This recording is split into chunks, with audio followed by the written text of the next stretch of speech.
श्री शिवाय नमस्ते व्योम हर हर महादेव। नमस्कार दोस्तों, कैसे आप सब? उम्मीद है बढ़िया होंगे।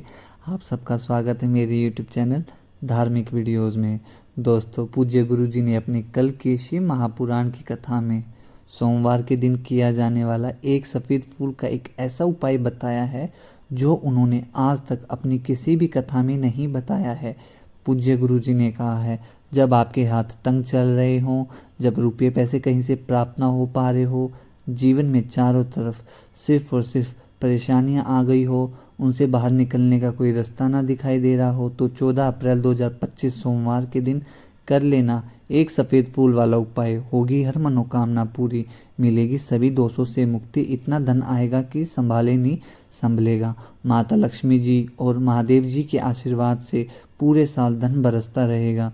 दोस्तों, जैसे कि आप सभी लोग जानते हैं कि 2025 14 अप्रैल यानी सोमवार को पड़ रही है वैशाख महीने की द्वितीय तिथि। और दोस्तों, यह वह तिथि है जो वैशाख महीने में पड़ने वाली सबसे बड़ी और वैशाख महीने की पहली द्वितीय तिथि है, क्योंकि यह सोमवार के दिन पड़ रही है और हमारे हिंदू धर्म में इसका बहुत ही बड़ा और विशेष महत्व होता है। पूज्य गुरु जी ने कहा है, अगर कभी भी मौका लग जाए और वैशाख महीने की द्वितीय तिथि सोमवार को पड़ जाए तो आप लोगों को सिर्फ और सिर्फ एक सफ़ेद फूल वाला उपाय तो अवश्य ही करना चाहिए, क्योंकि इन दोनों तिथियों का संयोग बहुत ही कम आता है। इसी के साथ में दोस्तों, पूज्य गुरु जी ने कहा है, जब भी वैशाख महीने की द्वितीय तिथि पड़े तो आप लोगों को सिर्फ और सिर्फ एक सफ़ेद फूल वाला उपाय तो अवश्य करना चाहिए, क्योंकि अगर आप इस उपाय को सही मुहूर्त पर सही क्रिया के अनुसार इस वाले उपाय को करते हो, जो कि प्राचीन काल के समय का महा उपाय है, तो मान के चलिए दोस्तों, कितना ही बड़ा दुख हो उससे आपको मुक्ति मिल जाएगी। आपकी कोई भी मनोकामना हो, मान लीजिए आप नौकरी की तैयारी कर रहे हैं तो आपकी नौकरी लग जाएगी, आपका बंद पड़ा व्यापार चल पड़ेगा। दोस्तों, आप जिस भी बीमारी से बहुत दिन से परेशान से, आप उस बीमारी से आपको मुक्ति मिल जाएगी। आपके जीवन में धन आना शुरू हो जाएगा, नए नए रास्ते खुल जाएंगे धन आने के, फिर आपको किसी भी परेशानी का सामना नहीं करना पड़ेगा। दोस्तों, इस उपाय को पंडित जी ने अपनी अभी की शिव महापुराण की कथा में बताया है, जो इस उपाय को आज हम आपको बहुत अच्छे से समझाने वाले हैं। इस वीडियो को देखने के बाद इस उपाय को समझने के लिए आपको कोई और वीडियो देखने की ज़रूरत नहीं पड़ेगी। दोस्तों, इस उपाय को आपको कैसे करना है, कब करना है, कहाँ पर करना है, उपाय को करते समय आपको किन किन गलतियों का ध्यान रखना है और किन किन गलतियों को नहीं करना, और सारी बातों का आपको जो चीज़ें होंगी क्या क्या ध्यान रखना है, ये सब हम जानकारी इस वीडियो में आपको देंगे। दोस्तों, उससे आप पहले एक आपसे रिक्वेस्ट है कि अगर आप मेरी आवाज़ पहली बार सुन रहे हैं, मेरे चैनल पर पहली बार आए हैं, तो हमारे चैनल को सब्सक्राइब कर ले और कमेंट बॉक्स में श्री शिवाय नमस्तुभ्यम हर हर महादेव ज़रूर कमेंट करें, हमें बहुत अच्छा लगेगा। और दोस्तों, इससे ये भी पता चलेगा कि अभी तक आप हमारे साथ वीडियो में बने हुए हैं, और वीडियो को लाइक करके शेयर भी कर देना।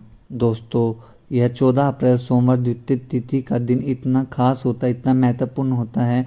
देखा गया है कभी कभी बड़े बड़े पूजा पाठ अनुष्ठान से जो मनोकामना पूर्ण नहीं होती, वह 14 अप्रैल सोमवार के दिन एक छोटे से उपाय करने से आपकी मनोकामना है वह पूर्ण हो जाती है। दोस्तों, अब हम समझते हैं इस एक सफ़ेद फूल वाले उपाय को हमें वैशाख महीने के सोमवार के दिन किस समय करना है। तो देखिए, इस उपाय को करने का जो समय है वह सुबह का समय है और शाम का भी समय है। अब देखिए, यहाँ पर हम मुख्य रूप से सुबह का समय नहीं बोलेंगे, क्योंकि 14 अप्रैल सोमवार द्वितीय का दिन है और इस दिन पर दोष काल के समय का बहुत ही बड़ा महत्व होता है। बाकी अगर सुबह के समय भी करेंगे तो अच्छा होगा, उसमें कोई दिक्कत वाली बात नहीं है। तो चलिए जानते हैं इस विशेष उपाय के बारे में। दोस्तों, इस उपाय के लिए आपको सबसे पहले ले लेना है एक सफ़ेद रंग का फूल। देखिए, सफ़ेद रंग का फूल महादेव जी को बहुत ही प्रिय होता है, इसलिए आपको सिर्फ एक सफ़ेद रंग का फूल ले लेना है।